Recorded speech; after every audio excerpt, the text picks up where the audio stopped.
You're listening to the Major Pod Network, the only place where your favorite toy store, bar, arcade, and arena are all on the same block. Scratch that major itch.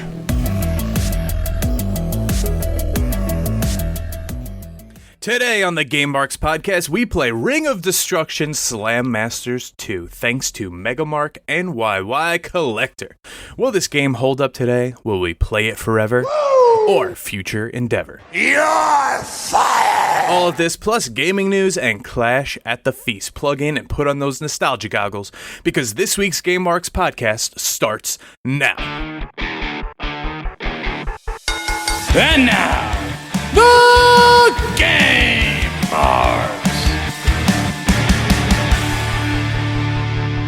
Welcome to the Game Marks podcast, presented by the Major Pod Network. I am Mr. Anything is Feasible, George Feis. And I'm the man they call the Season 1 winner of GMP 64. How does it feel? Johnny Clash, and today we are playing Ring of Destruction Slam Masters 2, a sequel to the beautiful Saturday Night Slam Masters. I wouldn't necessarily say that you were the winner of Season 1. You were just voted the favorite brand. The winner. Okay, yeah. Got it. That's not necessarily the winner. And as always, we'd love to hear from you guys. That's not necessarily the winner. Leave us a review on Apple Podcasts and make sure to subscribe and rate this podcast wherever you choose to listen. And join in on the conversation on all forms of social media at Game Marks Pod and in our Patreon, patreon.com/GameMarksPod. John, it's a 2 back-to-back banger weeks. We are coming off of the heels of GMP 64 WrestleMania. Man, oh man, oh man. Honestly, my voice still isn't back, and I've said a few weeks ago that in GMP 64's place, I'm going to be playing some Day of Reckoning, a complete playthrough. And I've been doing kind of here and there, like every day, just a couple of chapters. And the one the day after, oh my God, I'm like, welcome to Day of Reckoning, I'm Johnny Clash. We had a full day. We recorded last week's episode that day. We recorded other stuff that we got along the way. We did the commentary that night. My voice is shot. It's still not completely there, but what fun that was. It is still up on Twitch, maybe. If not, it's available for our Patreon subscribers. Oh, yeah. And listen, we also released the GMP 64 Q&A, rewind, rewatch, whatever you want to call it. We did a Q&A. We talked about all the production and all the processes and all the planning that went into season 1 of GMP 64. And like John said, all of that is available on our YouTube channel, and the full archive of pay-per-views as well as GMP Game Over is available to our Patreon subscribers. And that's not going anywhere. That's just staying up there. There's no like time limit that you have to watch them. But, you know, you want to catch up before Season 2 starts, and GMP Game Over is not going anywhere. That's probably going to be back in the next week or two. Yeah, so check out the episode we posted last Thursday for more info on Season 2 of GMP 64, but let's talk about last week. WWF Attitude. It seemed like everyone we talked to about this had such fond memories, and I say that loosely, of this game. I think it's just a huge nostalgia rush. It might have the most nostalgia out of any game that's not good, because everyone had it. Everyone was hyped for it. Everyone remembers like a moment that they were playing it or wanted this game, and when it first came out and the commercials and it being advertised on Raw. But did it hold up today for me? A game I looked forward to, and I hit the old future endeavor. I believe you played it forever. Yeah, but you gave a good reason, though, because, you know, there are 4 games in this acclaimed wrestling series for the N64, and they're all very similar. I mean, there's not a whole lot that, like, reinvents the wheel from game to game, so you had a very good idea, and you suggested that at the end of that episode, being that we're kind of closing that chapter, on the N64 acclaim series, there's still the ports of all those games to the Game Boy or the Game Boy Advanced. So there's still the ports we have to play of those games that are on the Game Boy or the Game Boy Advance, and they will get their own episodes because they are vastly different. It's not what's the right way of saying this? It's not a direct one-to-one port. it's not like you're getting N64 quality graphics on on a Game Boy Advance or anything like that. So they feel like they're their own thing. So those will get their own episodes. But, closing out that chapter of the N64 acclaimed games, picking your favorite one, I thought that was a good idea. And this, Attitude just wasn't your top one. Nah, Hardcore Revolution, just different roster, different feel, even though it's the same game. But we should mention that while we say we closed out these games, the same engine was used for Legends of Wrestling, and it was built upon for Legends 2, and we still do have to play Showdown Legends of Wrestling. So that is the last one, technically, of the Acclaim series. Also, the last game to have Owen Hart, who we talked about a lot last week. Yep. But you're absolutely right. We still have a couple more Acclaimed games. We just closed out the chapter on the N64 ones. Right. So with that, let's talk about Patreon this week, because today you get this show ad-free, and tomorrow you'll get the show notes. And actually last week we also posted our GMP64 show notes. Wednesday you get Future Endeavored. Last week I played WWF Royal Rumble, and this week, George, you're doing the same. I played the Sega. I don't know if you want to switch it up and play a different version. This is weird to me. I forgot that I Future Endeavored this game. I could have sworn that I played this one forever. Listen, it's the same as what we just talked about. There's multiple in this series. You might have chosen Raw instead or something. That's true. Maybe I ended up doing what's the last one in the series? It's escaping me right now. We played it earlier this year. Or earlier in year 2. It is Rage in the Cage is the last one that's in this series, and we both played that one forever. So I think that was my logic. I have to go back and double check. I always do. I don't know if you do that before you record your episodes of Future Endeavor. I always go back to our rating from that episode just so I can hear what the reasoning was. Oh, I use the show notes. I use everything. Yeah. Yeah. I like to see hey, where was my mindset year 1 when we were playing this game, and how wrong was I, or how jaded have I become where now this game that I thought was okay and maybe on the line of a bad game, now I'm like, what, this game is awful. How did I even remotely like this game? Yeah, that was the thing this week. I actually had fun playing Royal Rumble, even though I Future Endeavored it. Yeah, I feel like that's good. I mean, that's what happened the very first episode when I played World Tour, and I was like, why did I do this? Yeah.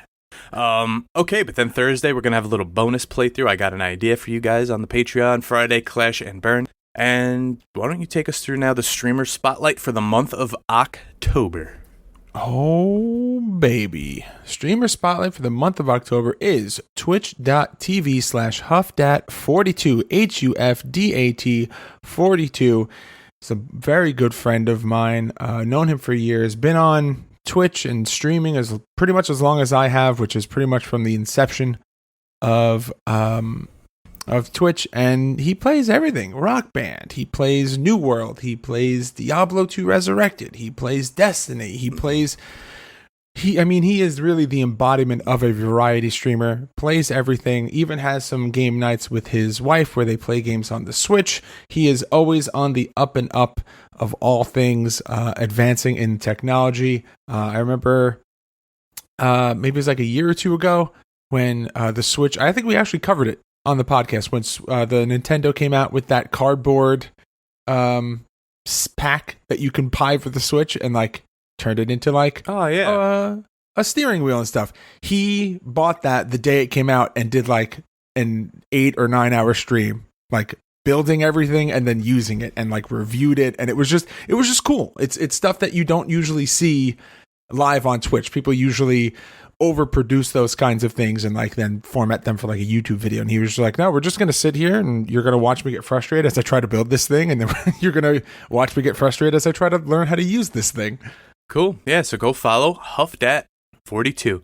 Now, on the YouTube side, when we hit 400 subscribers, we are going to release the video game history of the Road Warriors, the Legion of Doom, Hawk and Animal. We hit 375. We are almost 100 over from where we started.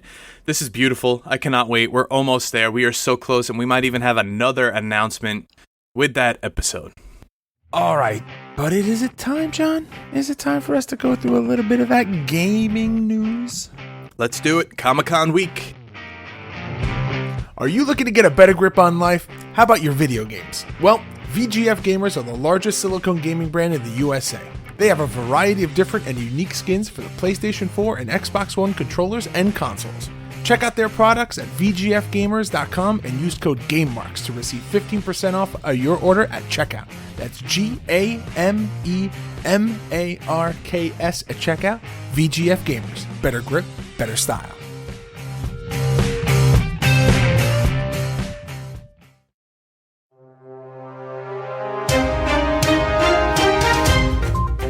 Following a major leak earlier this week to coincide with a number of previous reports and rumors, Rockstar Games today officially announced that it is remastering 3 of the most popular Grand Theft Auto titles of all time, and it will be releasing them together in a single package. Although details of this collection are sparse at this moment, the official title of the bundle is that of Grand Theft Auto: The Trilogy, the Definitive Edition. Ryuga Gotoku Studio, which is a studio that works on the Yakuza series for Sega, revealed today that it is currently in the midst of working on a sequel to the 2020's release of Yakuza Like a Dragon. The project, which may not release for some time, comes weeks after RGG Studio finished releasing Lost Judgment, and while this news will surely make the fans of the series happy, it comes alongside the announcement that larger internal changes are happening within the studio. Alan Wake Remastered finally released across PlayStation, Xbox, and PC platforms just a couple of days back, but one platform that the beloved action-adventure title notably didn't come to was the Nintendo Switch. Fortunately, if a recent leak is to be believed, it is very much looking like Switch owners won't be left out in the cold much longer. Spotted on the PEGI website, which is the ratings board that assigns video game ratings in Europe, Alan Wake Remastered was found to be on the list for the Nintendo Switch. And that's all the gaming news we have this week. Check back next week. So as we record this, we are in the midst of New York Comic-Con. This weekend, tomorrow and Sunday, yeah. I mean, it is awesome. It is the best time of year. Just so many reveals, so many cool things. I saw a picture of Comic-Con where they have Great Ape Vegeta. It is a giant statue. It weighs like 16,000 pounds, and it's just like in the middle of like the entrance of Comic-Con. It looks awesome. Well, I know Mike Herman, even from Retromania, went live and he showed the BWO arena. He showed some other fixes that are coming. He showed part 2 of the story mode with the DLC of James Storm, Mr. Hughes, and Chris Bay. Now, let me say this. Adding Chris Bay to this game early on might have been their greatest addition yet, because he is now Bullet Club. He is now a star on Impact. They really hit it with him, and I would get him out as soon as possible so people can buy him and play as him. Oh, absolutely. Absolutely. But the name, don't let the name fool you guys. Just because it's Comic-Con does not mean that it is just limited to comics and shows revolving around comic-based characters. This is literally something for everyone. Major Wrestling Figure Podcast had some huge reveals during Comic-Con. Listen, wait. If we could get a Conrad Thompson figure, I think we need a George Feis figure. I think Conrad's got a little more pull than I do. But you're the Clash at the Feast Season 1 and 2 champion. I mean, isn't that everything? Depends on who you're asking, I guess. If you're asking you, it's everything. You know what? Let's add it to the calendar. We'll set up a meeting with Broski and Brian, and we'll see what happens. Yeah, I already know they're too busy. Yeah, no. That's pretty much what I expected. But yeah, so if you think, if you are not in the loop about what Comic-Con is and you are not someone who's super big on comic books, just know that there is so much more to Comic-Con than just comics and shows about comics. There's literally, they cover video games, they cover pop culture, they cover, if you're a wrestling fan, there's so many things that come out in the wrestling world, maybe not directly at Comic-Con, but there are so many developers and publishers and just like people in the industry that do reveals because this weekend is so big. So be on the lookout, and we will be sure to cover all of the big reveals in a review next week. Sounds good, but George, do we want to throw it to the last ever question of the week because we're changing it up. Collapsible seg? Collapsible seg, but we're just rebranding it. Let's go. What's up, Game Marks? Are you trying to look your best while repping your favorite video game podcast duo? We know just the place. Head over to ProWrestlingTees.com/GameMarksPod to pick up your favorite GMP designs, including our various logo tees, future endeavor, the classic NES Pro Wrestling style tee, and of course, Mark the F out. Order today and receive a phone call from us. You never know who will pop in. That's ProWrestlingTees.com/GameMarksPod. Play it forever.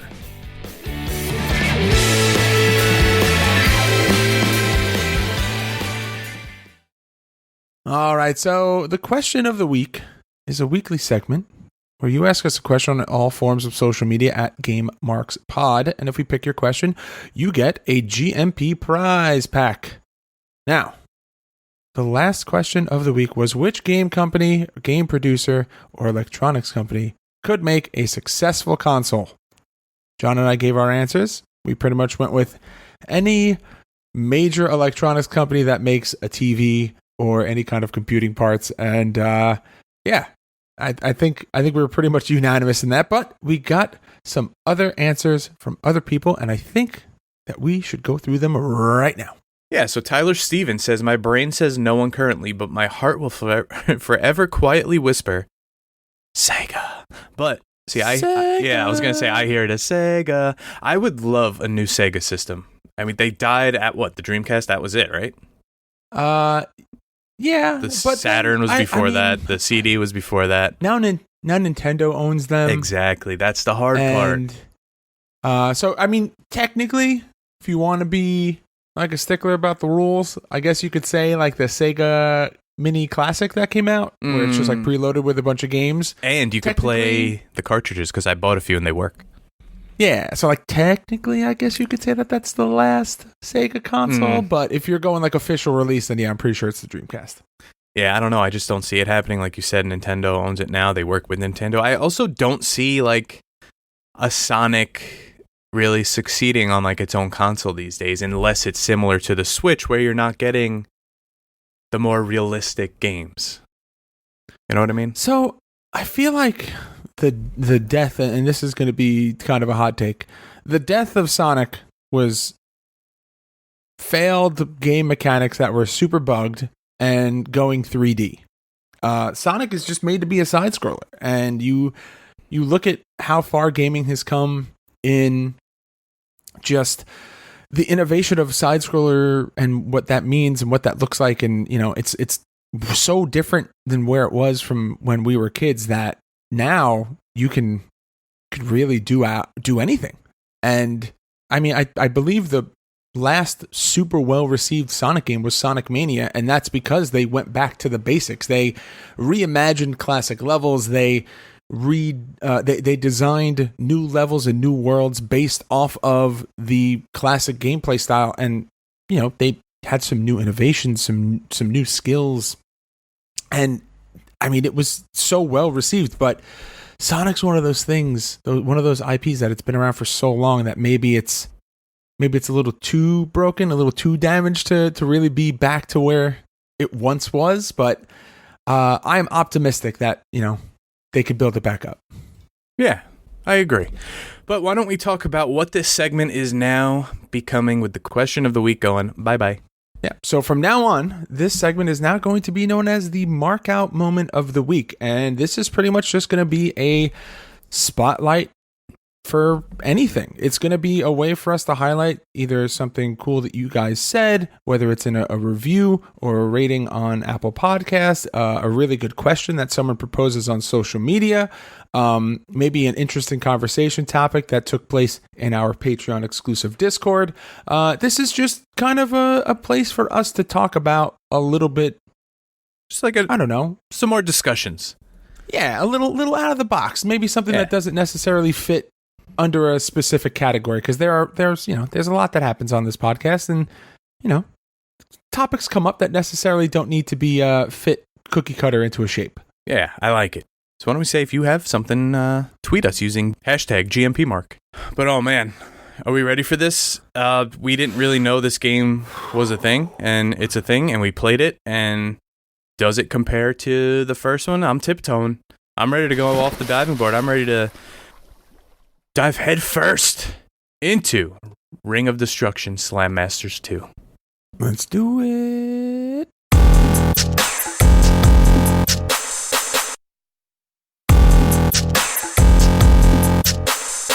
All right.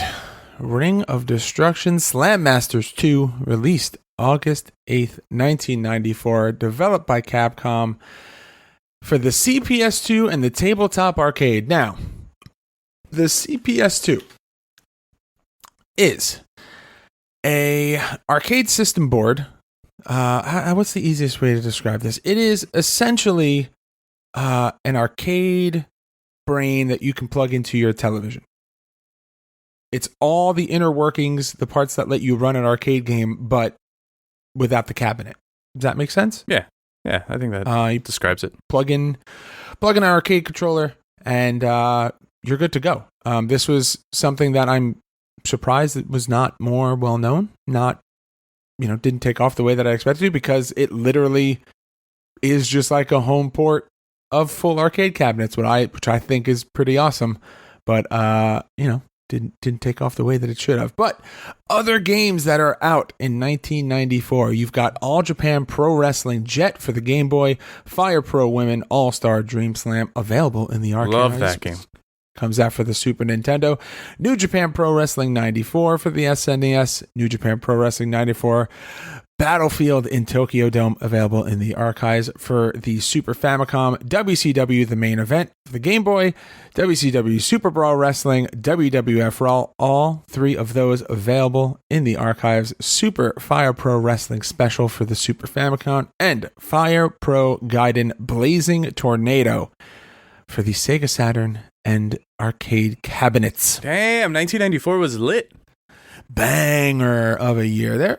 There's a few years of wrestling and video games where it's like you get like 93 has a big release, 95 has a big release, like 98 has a big release, and then there's years like this where it's just like everyone's coming out with multiple games in the year for different systems, and they all are just so interesting and unique. Not necessarily good, but they're interesting and unique for their own reasons. Yeah, I agree. And even, look at this. This is New Japan. This is Fire Pro, WCW, WWF. Everyone came out this year. It's awesome. Yeah. Now, this game, a little hard for John to do the research, and a little hard for me to find the artwork for this game, because while in America it is known as Ring of Destruction Slam Masters 2, in Japan it is known as Super Muscle Bomber, the International Blowout. And man, we said it about the first Slam Masters, and we got to just reiterate it here. The artwork and the graphics, we'll talk about it a little bit later, but god damn, these posters and this artwork are so good. Pretty much, if you know the artwork and the art style of Street Fighter, you know what Saturday Night Slam Masters and the above look like, and it's just beautiful. It's great.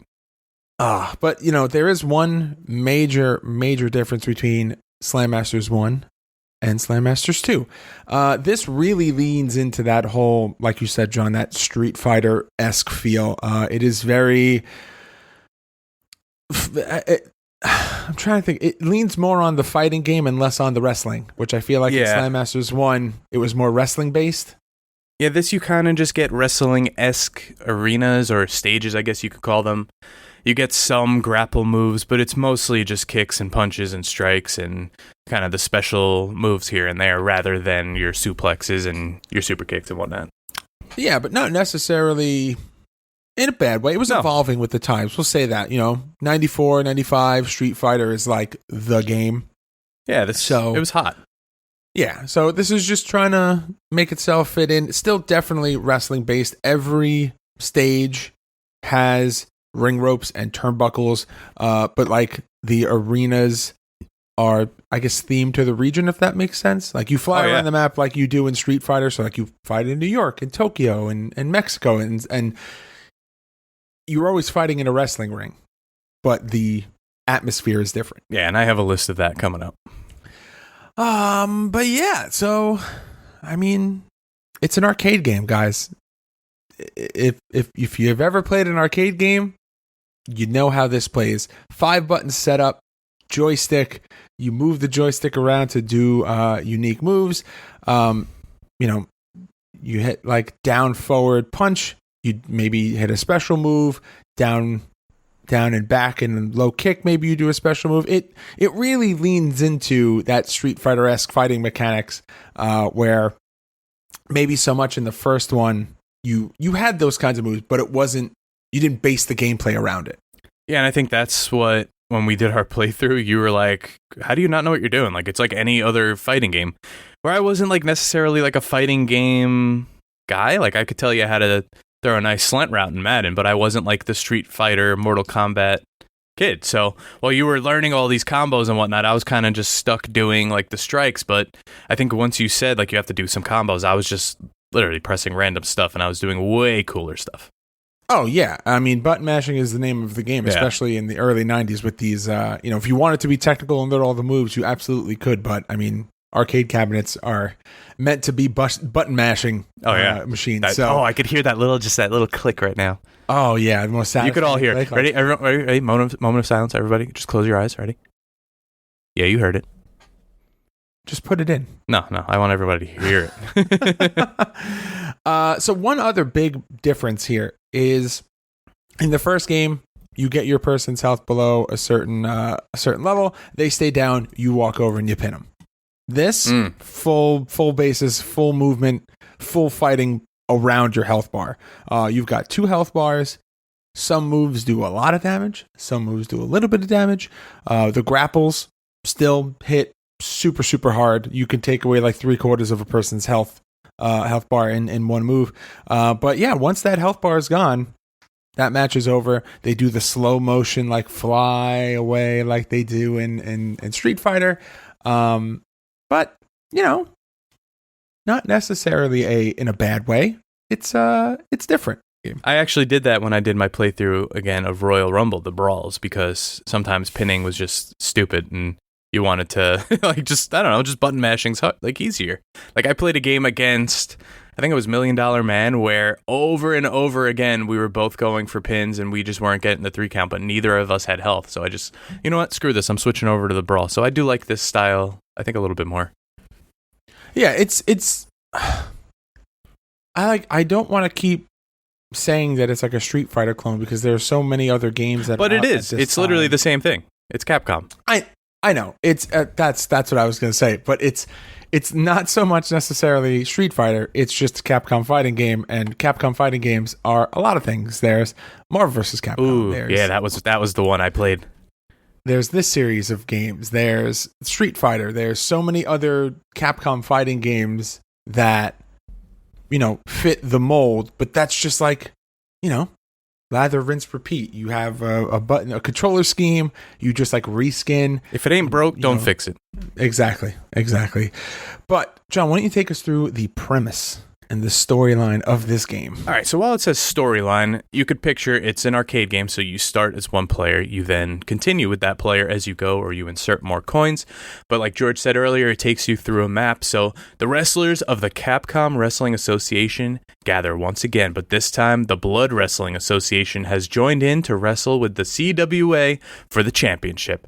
Victor Ortega, the previous Muscle Bomber champion, as well as the owner of CWA, as well as the owner of CWA, had left because he couldn't find anyone strong enough to give him a decent challenge. And now he's back and is the guy to beat to earn the championship. Hey guys, guess who the boss is in this game? It's Victor Ortega, if you couldn't guess from that.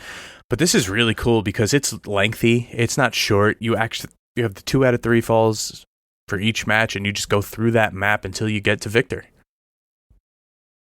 Yeah, it's pretty cut. It even says when you start the game, this is a side-scrolling fighting game, right? Yeah, they give you the little tutorial of like, it's back and forth. This isn't like a 3D fighting game. This is But you know what I like? Other arcade games are vertical. This one's horizontal because it was on the on the CPS2. That's true. So it worked even better.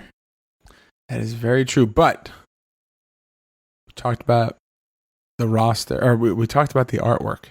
You can't talk about how awesome that artwork looks without going through the roster. So let's do it, John. All right, you want the week off? You took last week, I believe.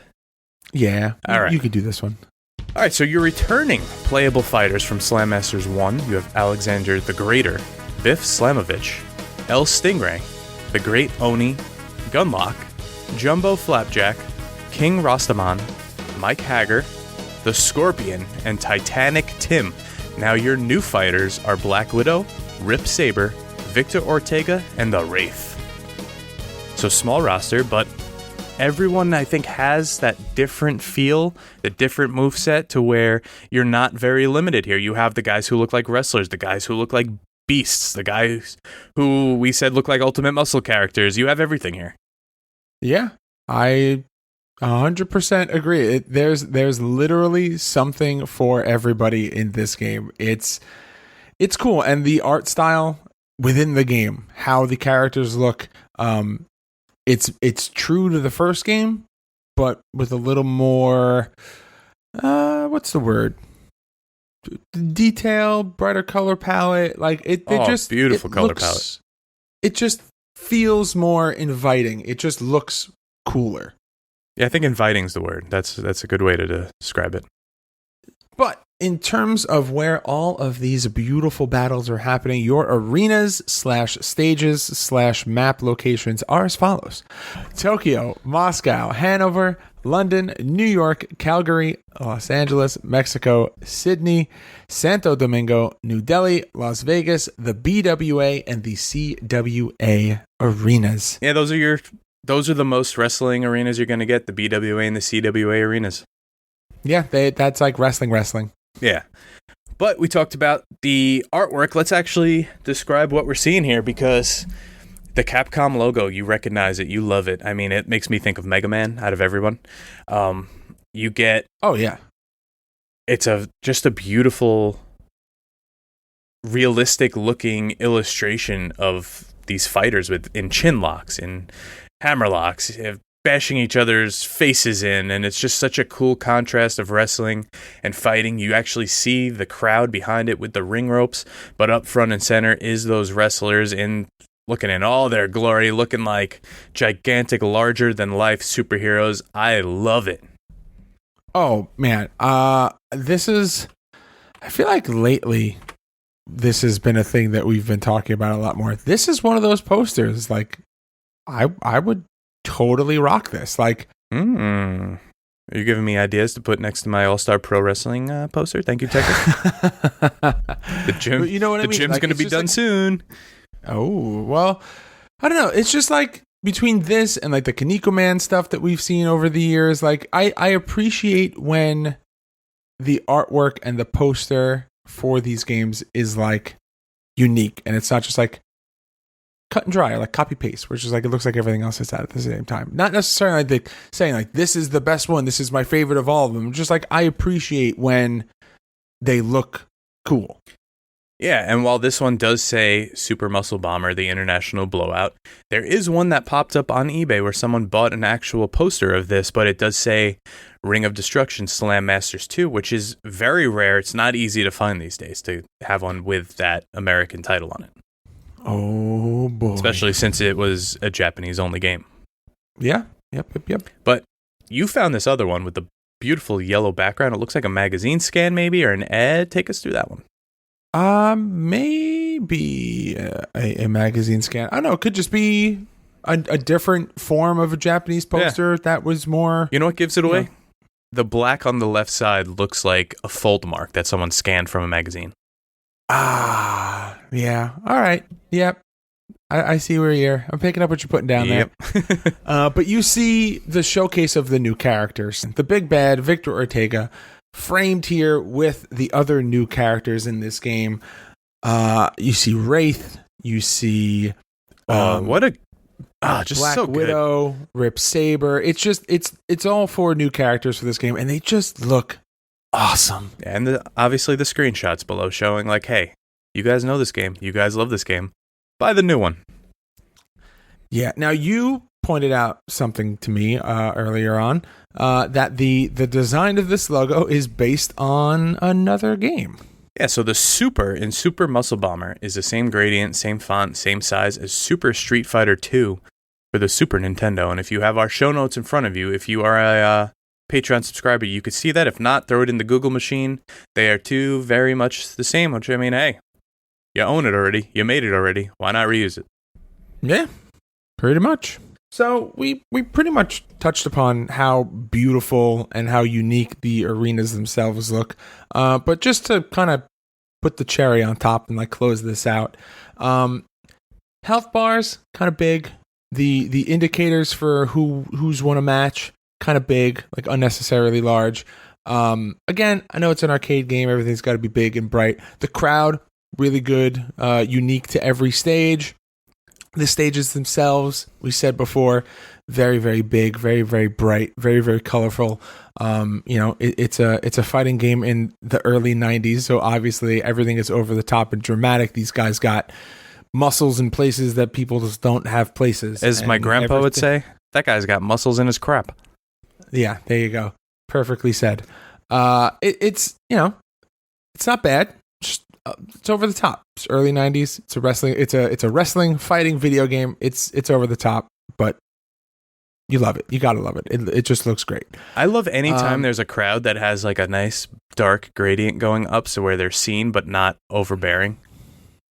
I agree. I think there's we've seen like a couple of games that do that, where like the crowd is there, but there's like just a little hue over give them it. like a darken.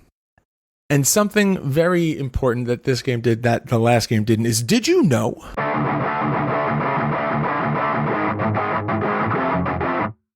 Did you know in Japan, Game Machines listed Ring of Destruction Slam Masters 2 on their November 1, 1994 issue as being the 9th most successful table arcade unit of the year? Did you know 3 Street Fighter characters appear in the backgrounds of Ring of Destruction Slam Masters 2? Zangief in the Moscow stage, Balrog in the Las Vegas stage, and E Honda in the final CWA stage.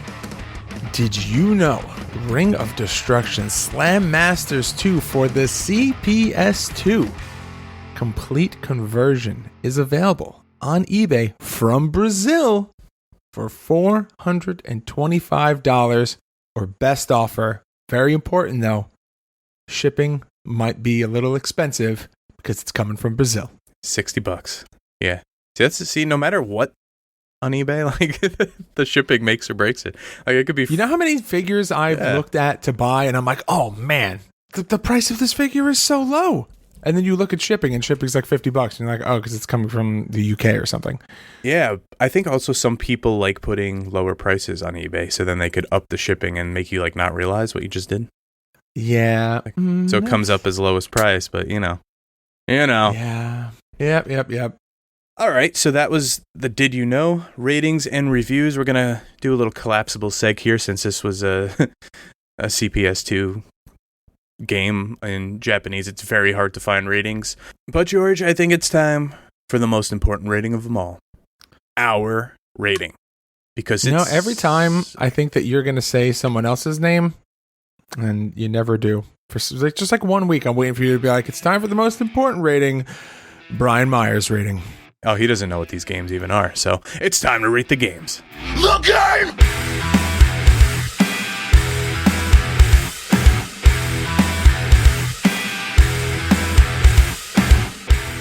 All right, I'm kicking us off here, John. Ring of Destruction Slam Masters 2. Will you play it forever or future endeavor? You're fired! Oh, man. Okay, we loved the first one. It was a double play it forever. This one, I think I need to go back and do again anyway with like real controls and maybe a controller, maybe even that joystick pad I said I was going to get. So I'm going to do play it forever because I don't think these games could fail at all. Okay. Like, I don't think there's a way that Slam Masters, Street Fighter, anywhere in that world, you're not going to have fun playing this game. You're going to have fun. It's going to be great, whether you're with someone or without someone, by yourself, playing through the arcade mode. It's great. It's always going to be great. Play it forever. Woo! Cool. But now, George, what about you? Play it forever, future endeavor. Easy play it forever. It's it. Can someone play who's that? Stained? It's been a while. It's I mean, for Is that lack Stained? of a better term, I don't really know what else to say. It's fucking Slam Masters, guys. Like, yes, it's different than the first one, but it's not different in a bad way. It's evolving with the times. It's staying relevant and topical. It's trying to. It is a square game trying to fit in a square peg. That is what it's doing, and it's doing it successfully. It is evolving, and it does it great. I love it. It looks beautiful, and yeah, easy play it forever. I like it, but now it's time to talk about a new month, new challenges, our weekly tournament, Clash at the Feast.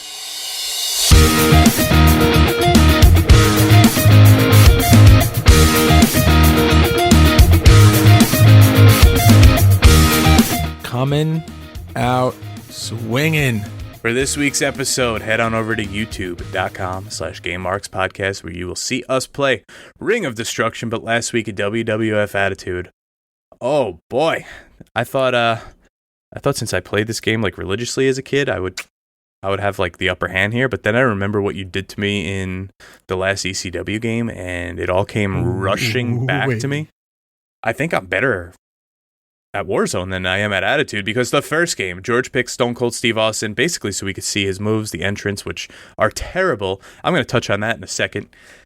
I chose the GMP64 champion, Billy Gunn, and you wiped the floor with me. But then the next match, we did a nice hardcore match. You were Triple H, I was Shawn. I thought it was a little more even playing field. You, once again, kicked my ass for your first win of October. Yeah, listen, there are some games that I feel... All right, I'm going to admit something here. He cheated. No. Oh. There's a little bit of the truth to what you've said in the past, that, quality over quantity. Sometimes I win and I'm like, okay, yeah, I won, and it's cool to like rub it in and like get you all angry and and frustrated and stuff like that. But this was one of those games that like, I feel good about this win. Like, this is a game that, was pretty even. We each had a win, or at least it was competitive. Oh yeah. In this series. Change that. And this was a meaningful victory, and I take pride in the competition that we had in Attitude. Oh boy, yeah, I don't know. I'm glad I future endeavored this game, even though I am going to probably cut you off so you can play my music. Wow.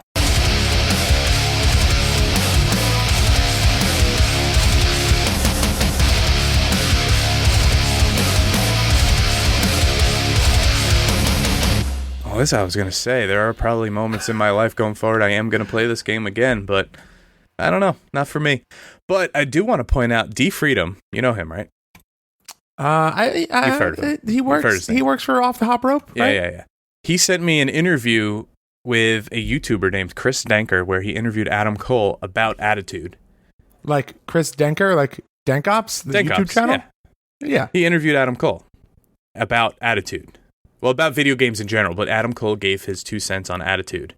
And he basically said he was sitting there, controller in hand, as a 12-year-old, so excited to play Attitude. Stone Cold walks out. He's like, okay, this isn't that great. He gets on the top rope. And what does Stone Cold do, George, when he gets on the top rope? He puts those fists up, right? Instead, in Attitude, you get Stone Cold, palm, fingers pointing up, no fist. Yeah. He just throws his arms up like it's nothing. No fist. Adam Cole put his controller down. Goodbye, Attitude. Yeah, I believe that. Yeah, so fun fact about Denkops on YouTube. If you want to see what GMP64 would look like if it was on steroids and took place in 2K20, he's got like a full AEW series where it's like a full, I think it's 2K19 or 2K20 full conversion of one of the 2K games into AEW. And then he's got another series in which I think it's earlier than that, he just books out a storyline the same way that we did GMP 64. It's just, new factions, new unique stories, but the production value is through the roof. And it's really, really interesting. And who knows, maybe further on down the line, maybe depending on how 2K22 is, maybe the evolution of GMP 64 sees a little graphics update. Oh, baby. Okay, we'll see. I love Dank Ops, but yeah, I mean, we covered everything there is. Ring of Destruction. We talked about last week's game. We talked about Clash at the Feast. What are we playing next week, George? Oh, man, this ball just keeps on rolling here, because next week we are playing a game that I have been looking forward to for so long. And it comes to us care of Soups via the Elder Spork. Soups, Jamie Patterson graciously... It's kind of like, I don't know. It's kind of graciously giving his monthly Major Mark pick to a friend of the show, the Elder Spork. And Elder Spork recommended that we play WWE SmackDown vs. Raw 2009, which means, John, the return of Justin Leaper. I'm going to throw some questions to the Leap Man. Hopefully he could answer whatever everybody wants to know about SmackDown vs. Raw 2009 that he already didn't cover in our episode with him. Guys, before you listen to this episode, go back and listen to the Justin Leaper episode. It might put a little bit more into perspective. We're getting Road to WrestleMania mode. We're getting one of the best covers, I think, of the SmackDown vs. Raw series, and I'm ready to go. Oh, yeah. And there's actually even a little figure talk that we can come up with this next week. All right, John, then is it time for us to do a little bow action? I think it's time to put a bow on it, Georgie. All right, well, that's going to do it for us this week on the Game Marks Podcast. Please check out all of our merchandise at GameMarksPod.com/shop and join us on Patreon, patreon.com/GameMarksPod. It's the best way besides listening to support the podcast, and make sure to follow us on all forms of social media at GameMarksPod. Leave us a 5-star review and rating on Apple Podcasts and become the Markout Moment of the Week, and subscribe to wherever great podcasts can be found. John, the next couple of weeks that we got lined up here, I am hyped. So good. Hyped I for cannot next wait. week. John, I think it's time for you to do that thing that you do. Game over, Marks. Game Marks Podcast, put them on the radar. Playing rare games, Sega Saturn, no Game Shark. Johnny and George work hard and they play hard. Future endeavor games and put them in the graveyard. From the deep dive to the Clash at the Feast, how can I get more? That's question of the week. Follow on Twitch, there's nothing that they won't play. Game Marks Podcast every single Monday.